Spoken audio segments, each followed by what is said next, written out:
Hello students, last lecture में आपको ये होमवर्क दिया गया था। जिसको भी ये होमवर्क नहीं करने आया है वो आप मुझे मैसेज कर दीजिए, उसका सॉल्यूशन मैं आपको सेंड कर दूंगा।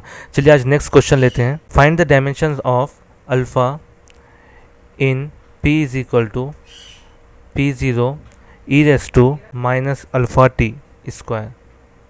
ओके, ये क्वेश्चन दिया गया है। तो यहाँ पे क्या दिया गया है, आपको अल्फ़ा का डायमेंशन पता करना है, जिसमें आपको p is equal to p0 e raise to minus alpha t square, और इसमें गिवन दिया गया है p का कुछ दिया हुआ नहीं है, p0 का कुछ दिया हुआ नहीं है, सिर्फ और सिर्फ आपको बताया गया है कि t is equal to time है।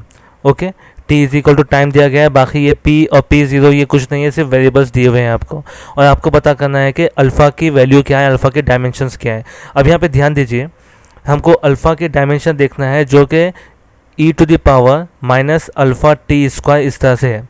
अब यहाँ पे ध्यान दीजिए आप लोग कि कभी भी कैसा होता है, यहाँ पर जो भी पावर में होता है तो वो क्या हो जाएगा, वो क्वांटिटी क्या होती है, कुछ ना कुछ डायमेंशन लेस होती है, इसके कुछ डायमेंशन नहीं होता है। क्यों, किस लिए कि देखिए आपने देखे होंगे, कभी आपने ऐसा देखा है क्या, ई रेस टू माइनस 10 सेकेंड या फिर 10 रेस टू 5 सेकेंड इस तरह से दिखा हो, कभी देखा है क्या, या 10 रेस टू 8 सेकेंड या फिर 10 रेस टू 9 न्यूटन, इस तरह से कभी आपने देखा है क्या। पावर में कभी भी आपका कोई यूनिट नहीं आता है, ये जो यूनिट है ये कभी भी पावर में नहीं आता है। इसका मतलब क्या है कि यहाँ पे जो वैल्यूज़ है ये डायमेंशन लेस है, ये जो वैल्यूज़ है ये डायमेंशन लेस है, ये जो वैल्यूज़ है ये डायमेंशन लेस है। तो हम इसको लिख सकते हैं alpha t square is equal to, इसके डायमेंशन क्या हो जाएंगे, m0 l0 t0 इस तरह से हो जाएंगे। अब यहाँ पे ध्यान दीजिए, ये जो t है हमको बताया गया है कि टाइम है, यानी अल्फ़ा टी स्क्वायर और उसका हो जाएगा m0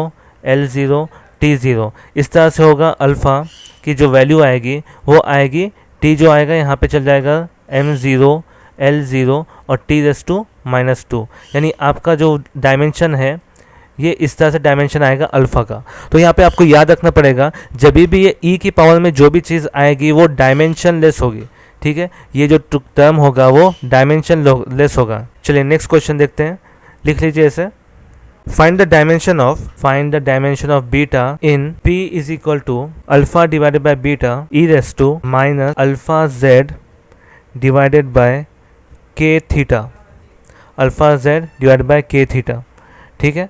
अब यहाँ पे ध्यान दीजिए कि यहाँ पे आपको फाइंड द वैल्यू और डायमेंशन ऑफ बीटा, यानी बीटा की आपकी डायमेंशन आपको मालूम करना है, और ये इक्वेशन दी गई है और गिवन में दिया गया है। देखिए गिवन में p प्रेशर है, z डिस्टेंस है, उसके साथ साथ थीटा जो है वो टेम्परेचर है, और उसके साथ साथ जो k है वो बोल्ट्जमैन कांस्टेंट है, बोल्ट्जमैन कांस्टेंट है। और यहाँ पे आपको सिंप्लिसिटी के लिए बोल्ट्जमैन कांस्टेंट की आपको वैल्यू दी गई है kg metre square divided by second square के, ठीक है। इस तरह से आप यहाँ से इसका डायमेंशन पता कर सकते हैं। अब इसको सॉल्व करने के लिए हमको देखिए बीटा की वैल्यू मालूम करना है। तो फर्स्ट ऑफ ऑल हम जो अभी कंसेप्ट सीखे हैं, अल्फ़ा जो पावर की जो कंसेप्ट सीखे हैं कि ई रेस टू पावर में जो है, तो उसके थ्रू हम क्या करेंगे, अल्फ़ा की वैल्यू मालूम करेंगे। चलिए यहाँ पे अल्फ़ा की वैल्यू स्टार्ट करते हैं मालूम करना। तो हमें पता है कि इसका जितना भी जो भी होगा वैल्यू वो क्या होगा, डायमेंशन लेस होगा। तो हम यहाँ पर लिख देंगे direct minus alpha z divided by k theta, dimension of alpha z k theta is equal to m0 l0 और t0, इस तरह से हम इसको लिख सकते हैं। अब हम क्या करेंगे, इसको अल्फ़ा की वैल्यू मालूम नहीं है हमारे पास, तो हम क्या करेंगे, अल्फ़ा एज इट इज़ लिख देंगे, और z जो है हमारे पास क्या है, डिस्टेंस है। डिस्टेंस क्या होता है हमारा, लेंथ में होता है, लेंथ लिख देंगे उसकी जगह, उसका डायमेंशन लिख देंगे। k जो है वो हमारा क्या है, बोल्ट्जमैन कांस्टेंट है, तो यहाँ से बोल्ट्जमैन कांस्टेंट की हम क्या करेंगे, डायमेंशन निकालेंगे। तो क्या हो जाएगा, kg का मास हो जाएगा m l square t raise to minus 2, और ये जो टेम्परेचर है वो थीटा, ठीक है। इस तरह से आपका ऊपर जाएगा तो ये थी रेस टू माइनस, यानी ये इसका बोल्ट्जमैन कांस्टेंट का क्या आ जाएगा, डायमेंशन आ जाएगा। तो हम बोल्ट्जमैन कांस्टेंट का डायमेंशन लिख देंगे यहाँ पे m l square t raise to minus 2 theta raise to minus 1, okay. और जो थीटा है वो थीटा एज इट इज़ हमारे पास यहाँ पे थीटा जो आएगा वो टेम्परेचर इस तरह से आ जाएगा। अब हम क्या करेंगे, इसको सिंप्लीफाई करना स्टार्ट करेंगे, m0 l0 और t0 इस तरह से। तो अब देखिए ये l से ये एक l कट जाएगा, ओके, ये थीटा से ये थीटा कट जाएगा, तो हमारे पास आंसर आएगा, अल्फ़ा की वैल्यू आएगी, देखिए alpha is equal to m l t raise to minus 2, ठीक है। M L T raise to minus two, ये अल्फ़ा की वैल्यू आएगी। ठीक है, उसके बाद हम क्या करेंगे, अब देखिए यहाँ पे अल्फ़ा की वैल्यू हमारे पास मालूम हो गई है। अब हम क्या करेंगे, यहाँ पे ध्यान दीजिए, ये जो जितना टर्म है, ये जितना भी टर्म है, ये क्या है, ये पर कांस्टेंट है, यानी ई रेस टू जो भी चीज़ आएगी, ई रेस टू के पावर में जो भी आएगा वो कांस्टेंट वैल्यू आएगी। जैसे e raise to 1, e raise to 2, e raise to 3, यानी जितने भी चीज़ें आएंगी यहाँ पे सब कांस्टेंट ही आएंगे। तो एक कांस्टेंट जो होता है वो क्या होता है, वो डायमेंशन लेस होता है। तो कांस्टेंट क्वांटिटी जब डायमेंशन लेस होगी तो हमको क्या करना है, इसको कंसिडर ही नहीं करना है। तो हम क्या करेंगे, alpha divide by beta is equal to P. ठीक है, इस तरह से हम लिखेंगे, यानी डायमेंशन ऑफ पी क्या हो जाएगी, अल्फ़ा डिवाइडेड बाय बीटा हो जाएगी। तो हमारे पास प्रेशर का जो डायमेंशन है वो हमको पता है, लास्ट टाइम मैं बताया था आपको कि डायमेंशन याद करो बोल के प्रेशर का। प्रेशर क्या होता है, फोर्स डिवाइडेड बाय एरिया होता है। तो क्या हो जाएगा वो एम एल टी स्क्वायर, और यहाँ पे आएगा अल्फ़ा का जो डायमेंशन हमको मालूम हुआ है वो लिख देंगे M L T raise to minus two divided by beta. ठीक है, अब देखिए यहाँ पे ये दोनों टर्म सेम है, ये दोनों टर्म इजीली कैंसिल हो जाएंगे। तो आपके पास आंसर क्या आ जाएगा, beta is equal to M zero L square. ठीक है, यानी ये इसका डायमेंशन हो जाएगा। ठीक है, समझ में आ रहा है, सिंपल है चीज़। हमने क्या किया है यहाँ पे, पहले जो बेसिक चीज़ें थी उसके थ्रू हम क्या करें, इसका अल्फ़ा का डायमेंशन मालूम किए। अल्फ़ा का डायमेंशन मालूम करने के बाद उसको क्या करिए, हमने 1 बाय 1 पुट करते हुए ये आंसर निकाले हैं। चलिए इसके बाद का एक और क्वेश्चन लेते हैं। यहाँ पे जितने भी क्वेश्चंस हो रहे हैं वो जितने ज़्यादा सिंपल जो अलग अलग टाइप के क्वेश्चन है वो सब मैं ले रहा हूँ आपको। ठीक है, चलिए नेक्स्ट देखते हैं। Find the dimension of y is equal to a sine omega t minus के एक्स, और उसमें आपको गिवन दिया हुआ है y जो है वो डिस्प्लेसमेंट दिया हुआ है, y is equal to displacement, t जो है वो टाइम दिया हुआ है, और x जो है वो डिस्टेंस दिया गया है। फाइंड करना है, find the values of a comma omega and k, ये तीनों की वैल्यू हमको क्या करना है, फाइंड करना है। तो चलिए देखते हैं, इसको सॉल्व करते हैं। हर एक का कंसेप्ट अलग है, जस्ट आपको क्या करना पड़ेगा, देखना पड़ेगा। यहाँ पे हमारे को तीनों चीज़ों की वैल्यू मालूम करना है। ओके, अब चलिए यहाँ पे ध्यान दीजिए।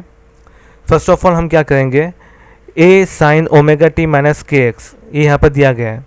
अब यहाँ पर अगर आप देखें तो साइन के इसमें जितना भी साइन के ब्रैकेट में जो भी आएगा ये क्या होगा, आपका एंगल होगा। और आपको बताया मैंने कि एंगल का जो डायमेंशन है वो 0 होता है, यानी डायमेंशन लेस होता है। ये जितना भी है ये एंगल है, और एंगल क्या होता है, वो डायमेंशन लेस होता है।